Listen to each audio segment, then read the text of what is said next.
Good morning. My name is Richard England. I am the Executive Director of French African Christian Education, which is also known as F.A.C.E. And the other somewhat butchered French phrase was, "You are the light of the world." And that's the way that recently introduced speaking at the graduation of the Bible Training Center there in Benin. First, before we get started this morning, I've got to tell you it's been a great honor and privilege being in this position, getting to know Brandon and working with his dad, Bill, and all of the members of the board and the congregations. It's just been really, really wonderful. Barbara and I have been able to travel quite a bit. We just completed our 4th trip to Africa in the last 18 months. And by default, you also have to go through Paris Charles de Gaulle Airport, which we'll go over that in just a few moments. And so by default, we've also made 8 trips to France. And so it's nice to be someplace where I can understand most of the language and where we have a reasonably good idea of what's going on in the country as far as traffic and where to get from point A to point B. It's a wonderful place in Benin, and the work that you are doing is phenomenal. The church is growing at an amazing rate in Africa, and particularly in French-speaking Africa. And before we get started, allow me to suggest something to you you may agree with, you may not agree with, but at least it's an observation given to me by others that we've been able to see. In the world, congregations of the Lord's church have been very good at going to places where they speak English. And we have some wonderful works, not only in Africa, but also in Europe and other parts of the world, where if English is the national language or the primary language, we've done really quite a bit of work. It's the places where English is not the primary language. In Benin, in West Africa, there are over 61 different languages and dialects that are spoken, over 2,000 on the continent of Africa. And so as you can see, there's quite a bit of work that needs to be done, and we hope through French African Christian Education to contribute to addressing some of those needs. There is sort of a tongue-in-cheek thing that's said about Americans. If you speak more than 2 or 3 different languages, you're called multilingual. If you speak 2 languages, you're called bilingual. If you speak 1 language, you're called an American. And that really does hold true many times with what we're doing. So as we look at this, we take very seriously the idea of going into all the world. When we go to Benin, and this morning is class period is really more a discussion of that particular work and showing some of the things that we're doing. When we go to Benin, we have to either drive to Atlanta to catch an airplane, or this last time we went to Memphis. We fly eventually from the United States to Charles de Gaulle Airport in Paris, France, because Air France is the only international airline that will go straight into Benin. So we go from Charles de Gaulle, flying into Cotonou, which is the largest city in Benin. It is not the capital. Porto Novo is the capital, but it is the largest city. When you come into Benin, you do have to go through customs. So we have to have a passport, we have to have a visa. Our visas are good for 90 days. We can get those online, and we get a 90-day visa. We also have to have the appropriate vaccinations. We had to have all of the COVID vaccines, along with malaria, yellow fever, a variety of other different types of things that are given to us. When we were flying in some time back, and we came in and we were concerned about any regulations, particularly during the time we were traveling when COVID was still so prevalent. We asked them, "What are your concerns about COVID?" And they kind of smiled and looked at me and said, "We don't have COVID here. We have yellow fever, we have malaria, but we don't have COVID." So there is a different mentality that exists when you're traveling. As you can see, where we fly into is right on the coast of Africa. It's right in that little crook. And when you land in Benin and you get to the compound, you get to the campus where we will be staying, this is what it looks like in the morning when you wake up. It is a self-sufficient place. But Benin is also an interesting place from a historical perspective. This is the place where voodoo originated. In our country, we call it voodoo.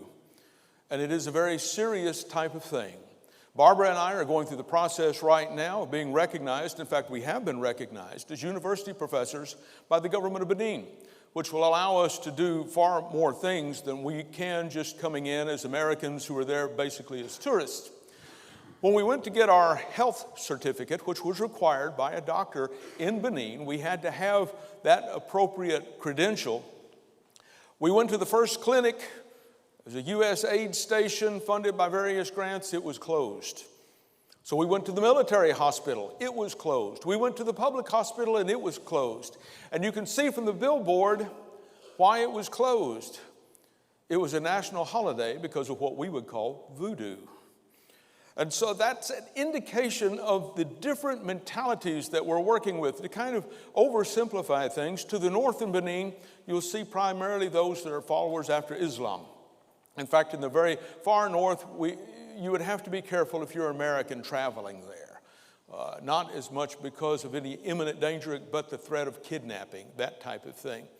And we sometimes are asked, do you feel safe? Absolutely. We feel very safe while we're there. But we're also staying in the place where we can be with the people who are guiding us, where we can be with the people who are going to take care of us and who can monitor us. Benin is a place where if you are wanting something, let's say bananas, and you're visiting congregations and they ask you, do you like bananas? This is what can show up. We were in one place way out in the middle of nowhere, or so it seemed. By the way, cell reception is better in Benin than it is out where we live near Chickasaw State Park in West Tennessee. You get really good cell reception when you're in the middle of nowhere in Benin. Not so good where we live in Tennessee, but really good reception. And so we were at this one village where we weren't certain where we were. They said, do you like coconuts? They said, yes. We ended up with about 2 dozen coconuts. Well, do you like pineapples? Yes. So we hit 12 pineapples. If you say you like bananas, you're going to get bananas. Very, very giving and wonderful people. In Benin, the main mode of transportation is what you see there, the motorcycles. The gasoline comes across from Nigeria because it's less expensive than from some other places. You can see a family of 4, a family of 5 or more on one motorbike. It is constant. And they move all the time. And you will be going down the road and you'll look up and you'll see somebody who is taking a series of 8-foot-long 2x4s someplace, and it's all on the motorbike along with the rest of the family. It is a place where you have these different kinds of customs, different types of markets, as you could see there. We're open-air markets. Now, there are some modern markets. They recently opened something that looks like a Walmart, actually, which Barbara has frequented quite a bit now. She has been there enough that she has the hat and the T-shirt. And so it is a very modern place in some places in the country. In other places, it's a little bit different. The campus is an 18-acre campus with a cinder block wall around it. The cinder block wall is not because of any particular threat. It's to keep animals out. And it's not the wild animals. It's mainly the dogs and the cats and so forth that may be roaming around. When we're there, inevitably, we were asked about that. I said, do you have any wild animals we need to be aware of? And our guide looked at us, who's a member of the church, a wonderful fellow by the name of Ajay. And he's going to be actually in this country in a few weeks. He smiled. He said, no, we ate all of them. And I said, and he was, of course, making fun. He said, no, not a problem. I was told we only have to worry about snakes, mainly just 3 snakes: pythons, cobras, and black mambas. Now, keep in mind that when you're in Benin, there are no rest stops on the road. And there are no places to stop and pull over as you may have when you're traveling in this country. There are bushes, and there are trees, and there are bushes, and you have to kind of walk a little bit off of the road to do whatever you need to do. When you're walking a little bit off the road to do whatever you need to do, you are reminded immediately of cobras, black mambas, and pythons. You know, we've been in Benin now 4 times, traveled the country, pretty much all of the country. The closest I've come to getting bitten by a snake was yesterday when the copperhead was facing me while I was taking care of some stuff around outside of our house. So we do have to be aware. In the campus, however, it is very much self-sufficient. We have married student housing. We have an administration building. We have classrooms. We have gardens that produce our own food. There is a well that's there. The cinder block wall to keep the animals out. And as you come to the entrance, this is what you would see. And you'll notice that the Bible Training Center, Iglesia de Cristo, Church of Christ, and this beautiful 18-acre campus is managed by very, very devout members of the Lord's church. Particularly with Agi and Kofi, who are the administrators, and then George Apocably, who's the missionary that works under the oversight of the elders at Benton and goes to various congregations. They put this together along with some people from this part of Kentucky. And they started 25 plus years ago with a Bible training center to train ministers. And as Brandon pointed out, he's exactly right. To train people there. There are customs, there are languages, there are other things that are unique to the culture that they're going to know more than any American coming in. So as a result, it has grown. There have been over 300 ministers of the gospel trained since it started in 1995. There have been over 20,000 baptisms that we've been able to document since this program began. There have been over 350 congregations that are planted, and it continues to grow since this program began. And you're a part of it. You were there at the beginning of this. And there are people in this room that have known about this for 25 years, and you are indeed a light in the world. And the evidence of it can be seen by the efforts that are there in West Africa. This is just an aerial view of the campus, and you get an idea of the dimensions that are there and something about the buildings. As we go back and forth, there are times when we are astounded at how much this has grown compared to where it was when it first started, because we've been in downtown Cotonou to see the original place where it began the training. And now with the 18-acre campus, we have the buildings. This is married student housing. It is different from what you might consider married student housing. When you do the wash, you do have to hang it outside. When you do the cooking, you have to go outside. There's no modern facilities that are in the rooms, but again, we are still looking at a place that's a developing country. Formerly, we would call them third world countries. We still are reminded that from time to time because of the culture. As the gardens are growing, the question is, why? Because if you want food there, you have to grow it. We see vast fields of agricultural enterprise while we're there, and not a single piece of farm machinery. Everything is done by hand. Large fields, whether it's corn or some other kind of produce that's being grown, it's all done by hand, including the clearing of the land. While we were going through one of the villages, I saw a gentleman who was actually chipping out an axe. And I thought, this is almost, we need to stop so I can get a video of this. And by the way, the tools and the implements are very, very efficient. But inside the campus, we grow our own food. As you can see, this is a fairly modern looking place. It is very well maintained. They do take care of the gardens, take care of the grounds. We want to maintain upkeep. We were faced, when we came there a couple of years ago now, with the need to provide children's literature to teach the Bible. We're all familiar with the verse, train up a child in the way he should go, and when he's older will not depart from it. Or in Luke 2:52, and Jesus increased in wisdom and in stature and favor with God and man, covering the time from age 12 to age 30. There was no children's Bible literature, and particularly that could be used in teaching there. And so when you're faced with that kind of an issue, you could either say, well, that's just the way it is, and let it go. We looked, we couldn't find any. Said, no, we got a better way of doing it. So we are preparing our own Bible curriculum for the children in French and in English. Right now it's available in English, in French, and in Spanish. It is available for free in PDF format to anybody who wants to download it. There are actually 8 volumes already online, one in French and English, one in Spanish and English. Question is, how do we do that? Well, our youngest son has an undergraduate degree in French and a master's degree in missions. And his wife, who is in graduate school completing a master's degree in Old Testament right now, is a graphic design artist. All original artwork, all of the text is prepared. It's made available for free, and then we have hard copies that we're able to take and distribute. Keep in mind, we're also facing issues of literacy.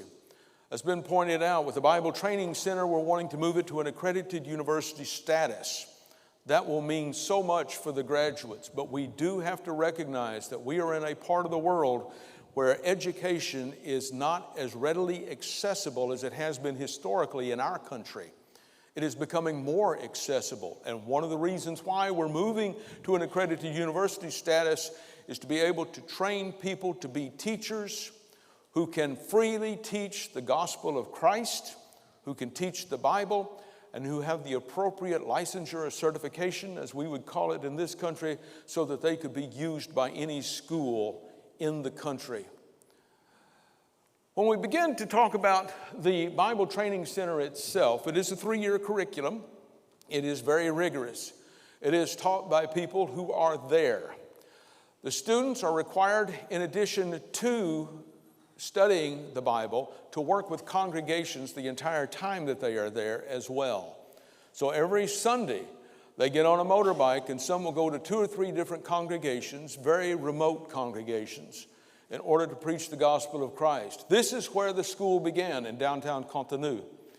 Contenu is an interesting study in contrast. When you get near the embassies, including the U.S. Embassy, you'll see a beautiful performing arts center built by the Chinese government, or you'll see some other buildings that are there that are immaculate, beautiful architecture. But once you get out of the main part of town, you're going to be going into areas that are not as well developed. This is where this Bible Training Center began. And from this particular picture, you can see in the yellow shirt, George, and also our chair of our Board of Trustees, Paul Johnson, who is also a retired military general. Between him and Bill Morgan, we have plenty of administrative experience, very diverse administrative experience.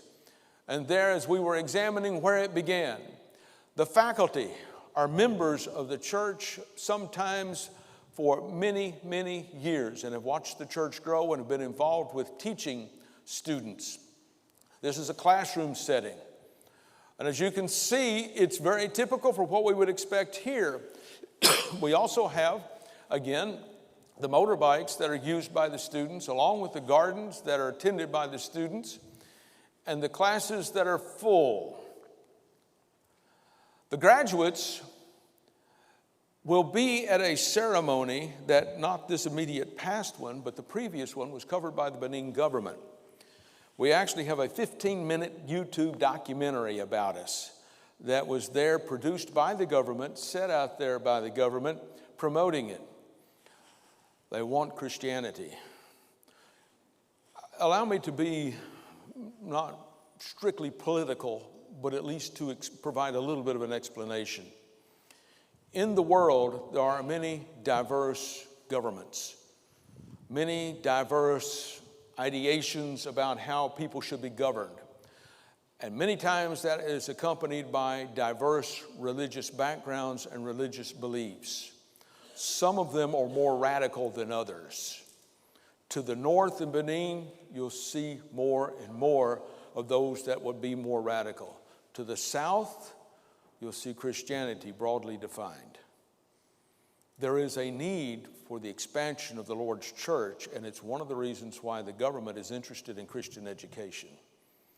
They want Christian education because of the values, the principles that are taught, and of course, inevitably, because of the knowledge that they will have about the Bible and the Lord's church being brought to Christ. That's what these graduates do. They go out and address those particular needs. And they will go into places that sometimes are difficult places.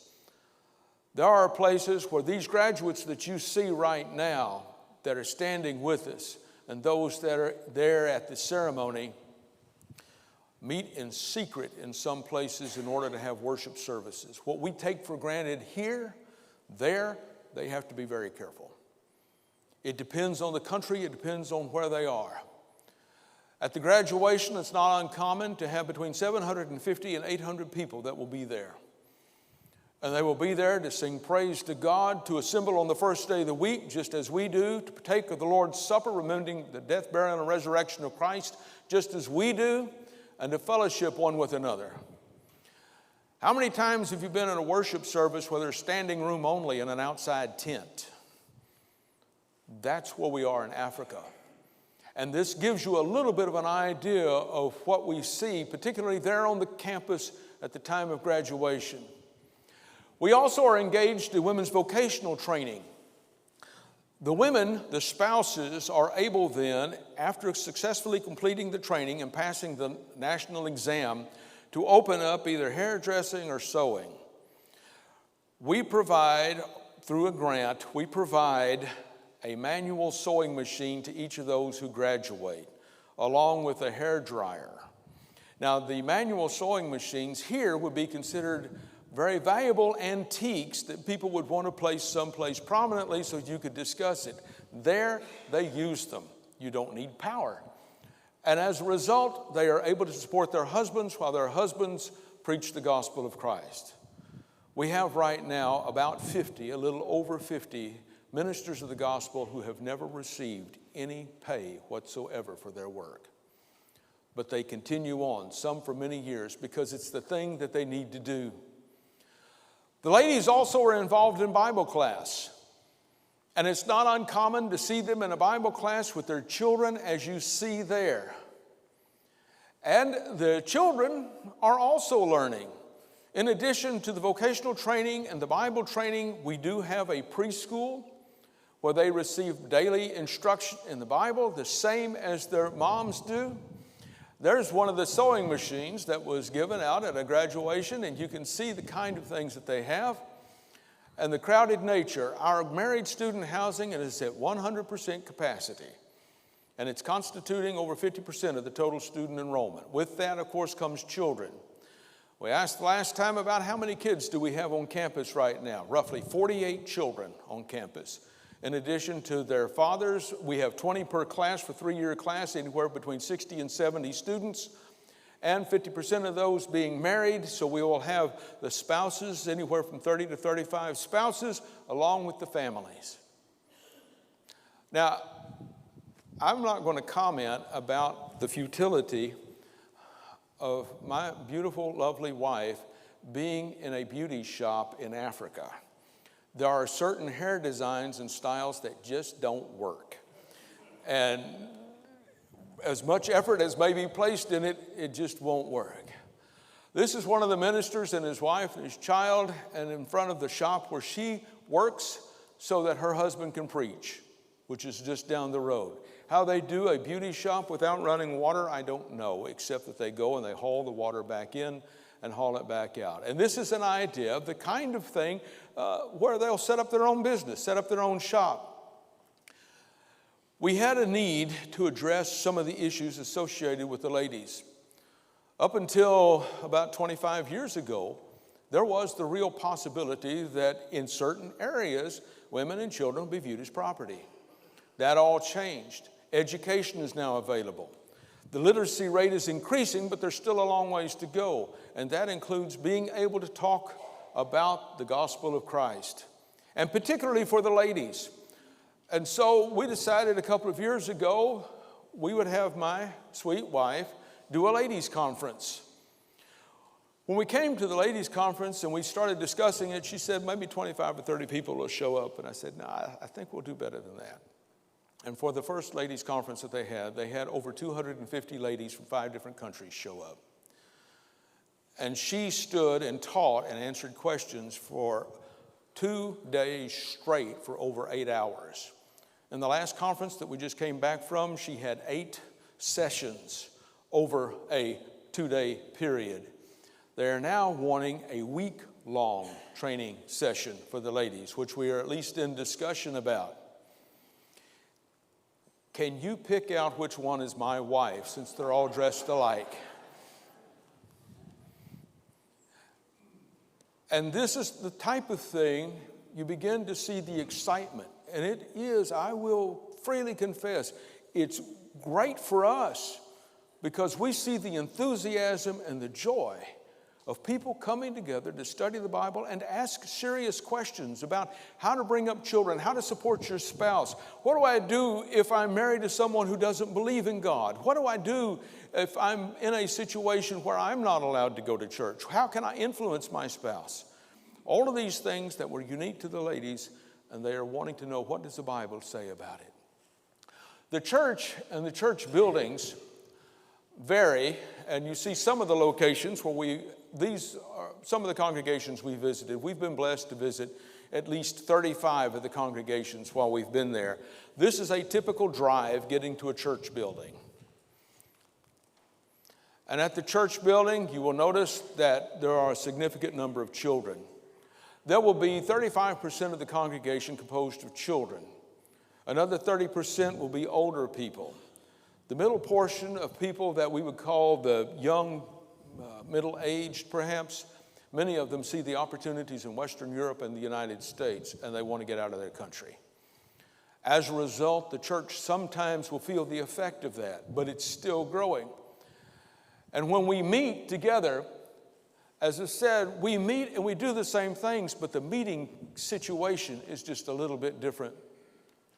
You can see this is inside a typical building where we will be.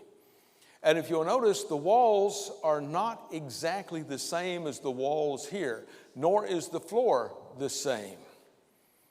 And yet when they assemble together, there are many similarities, with the mothers holding their children, and they're studying the Bible together, and they are learning about the will of God.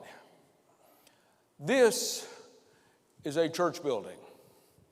Now, years ago, we used to talk about the old brush arbor. Well, this is not the old brush arbor. This is the current building where a congregation of the Lord's church meets. There's between 25 and 30 members of the church that will come there.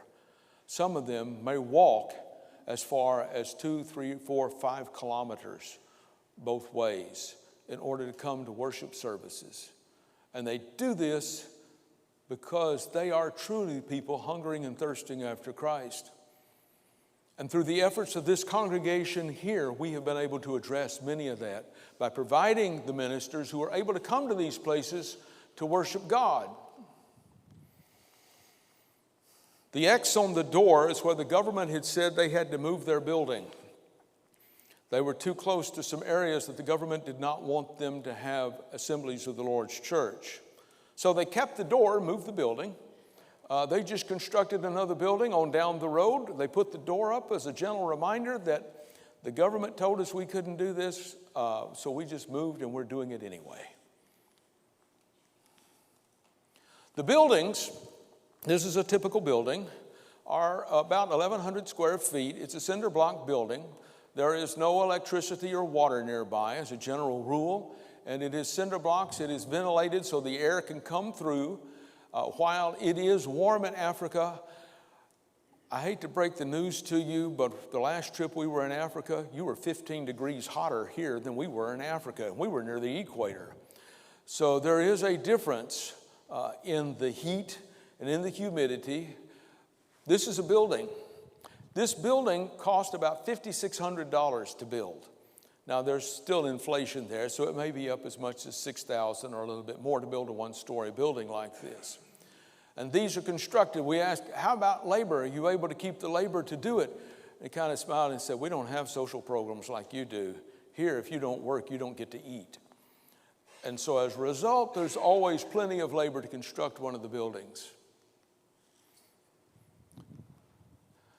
The floors sometimes are able to be finished out. More often than not, it'll be a dirt floor, a sand floor. In this particular building, you're seeing the benches that they had to sit on. In the back will be the wooden benches where sometimes the older people would sit. The rest of the cinder blocks where the other adults would sit, and the ground is where the children will sit. As we look at this, I can't help but keep in mind the difference in how we meet here.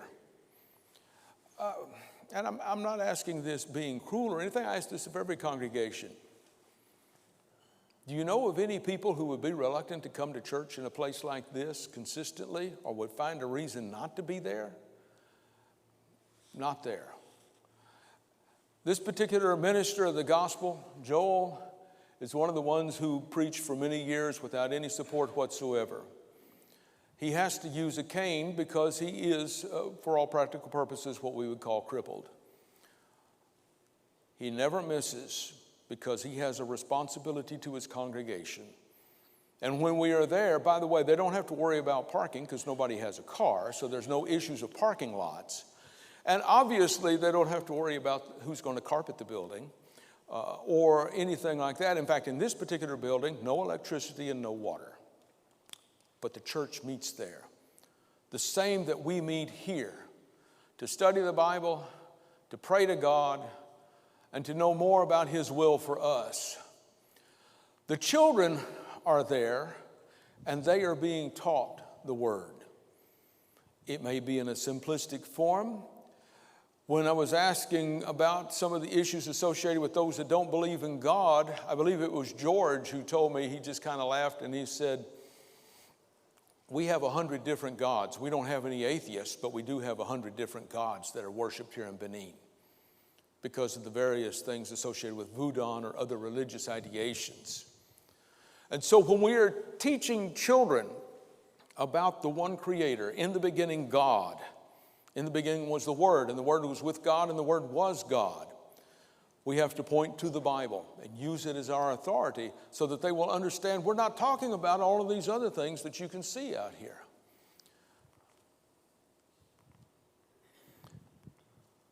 The children that you see with the green shirts on, as in the previous slide, are children who are in school associated with one of the congregations. We go back to the need to have the teachers. They can be supported by the state and teach school because they're trying to increase the literacy rate. The children have their uniforms, which is their t-shirt. In this particular school associated with one of the congregations that's outside of Contenu headed to Porto Novo, in this particular one church building that you just saw images of those that are very similar, there are over 140 children who go to school. And they are there every day, and they receive Bible instruction every day. And we use that. We take advantage of that. I mentioned the water. We are working cooperatively with Healing Hands International to have wells dug. They came and they asked if we would be interested in supporting, and I said, absolutely. The only stipulation is this. I want the wells where we have an established congregation of the Lord's church. If we can put a well there, I'm all for it. So we're in the process. We have a priority list of congregations of the Lord's church where they do not have water. And they have to walk to carry the water. And sometimes, again, this may be 5 kilometers or better just to get to fresh water. And so as we do these wells, it's interesting the reaction. The people do come. You're no longer reading about the woman at the well. You're living it. And you are talking with those that have exactly the same situations that we may read of in the New Testament when the Lord spoke with the woman at the well. We talk about the future in just this last little bit. We have an 18-acre campus, and we're going to develop it even more fully. We've already completed a new classroom building that will be used with the fall semester. We had to have additional space. We have more students, and we needed more classroom space. So we have now an additional 4 classrooms that we're going to be able to use. And we were able to see that building under construction while we were there in January. What month is this? While we were there in end of June and first part of July. We're looking at doing more. And it's through the vision of this individual, Cato, that a lot of this is coming about. This is probably the most optimistic person I've ever met on the planet. And nothing against anybody, anywhere.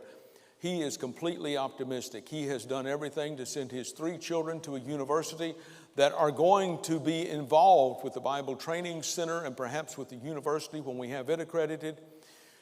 He sacrifices everything he can, and I stumbled across his plans from 25 years ago of what he wanted to be able to accomplish, and that's what we're doing right now. And that's the reason he's smiling. You know, we sing a song, God moves in a mysterious way, his wonders to perform. Here was somebody who was in the middle of nowhere 25 years ago who said, we need to have a congregation of the Lord's church, we need to have schools, we need to train our children, we need to train everybody, we need to teach them about the Bible, and he has dedicated his life to doing that. And now he's seeing all of this come to pass. And as we go and we visit, we talk with those that are leaders of the church that are there. We try to listen to their concerns, we try to understand, and they will ask us sometimes, what's going on with the churches in America? There are people on the other side of the world who pray for you. They do. They pray for you. They pray for you as brothers and sisters in Christ. They pray for the growth of the church. They pray for the things that we pray for here, but they are praying for you. And to me, it's important that we know that, because they believe so strongly that God will bless them, that when they pray, they expect it to happen, if it's in accordance with God's will. No question. We're flying over to go to Africa. And I said, we're a little nervous about the flight. And I said, you don't have any worries. We've been praying for you. God will take care of you. And they say that with no caveat. They believe that wholeheartedly with their heart. We have prayed and it will happen. And so when we see these things and we see these images of the people and of the things that are going on there, they have said, we have prayed that this will happen. And we know that it will happen. Now, how and in what time? They also acknowledge that there is a God and they are not God. But as we look at this, we consider where it has been and where we are going. Sat down in one of the buildings, and as I was sitting there sort of contemplating all of the things that have been going on, this little girl came up. And I'm not certain who took the photo. I think my wife took the photo or something like that. And the little girl came up, and she just started coming up and smiling and holding on. And I thought, here's the future of the church. This is the future. And that's where we are so grateful and thankful for what you have done. You have done this. If there's ever any question about the influence that the congregation in Kentucky can have in other parts of the world, you've just seen the evidence of it. It is the type of thing that as we continue on, the church will grow. And I have to draw from the faith of those in Africa. Now a little bit of just a commentary. I've been chastised by people in Africa. We'll come in as Americans, we will come in and we will do our thing with some reserved nature about what we're saying and what we're doing. And I remember being told point blank, you need to have the faith of those of us in Africa. This very straightforward, matter of fact. And I said, well, we have concerns, and back, again, quasi-political and being very blunt. While we were there and COVID was going on and it was so rampant and people were avoiding coming to church and people were trying to be concerned about other people's health, which is rightfully so. One of the brethren there became frustrated while we were talking about it. He said, you need to have the faith of those of us in Africa, because right now it looks like you're more afraid of COVID than you are of God. Now, when you're working in that kind of a situation, you begin to put all of this in context. What can we do? We can do what God says. We can go into all the world and preach the gospel of Christ. We can assemble together, as we see in Hebrews 10:25, and encourage one another. We can pray for one another. And if we have the faith that we should in God and in Christ and what we believe in, we can hold on to that with full assurance. The reality is, and again, we discussed this, probably we won't see the results of everything that we're trying to start right now. I'm still young. I'm still very young. My brain says 14. But my body says, no, you're going to be 69 your next birthday. And the reality is that there are things that we're beginning that we're not going to see. And we talk with some of the brethren that are there that are my age and a little bit older, and we know that. But the reality is also, That's why we do what we do, because the influence continues on. Your influence is going to continue on for generations, and you're looking at one of the generations that's been influenced by you. She attends services of the Lord's church because of the things that have been done here and the things that continue to be done there, so that the gospel can be taught, that Christians can come to a understanding and have a faith in God, so that there is nothing in this world that will bother them, even if it means the cost of their life. I don't know what situations will develop in the future. Sometimes people will say, aren't you concerned about the political nature of things and so forth? Absolutely. I mean, I'm concerned about the world just as you are. We pray for peace, and always keeping in mind the text that there will always be wars and rumors of wars. We look at all of the things that are going on in the world, but we have to be reminded there is a God. We're not God.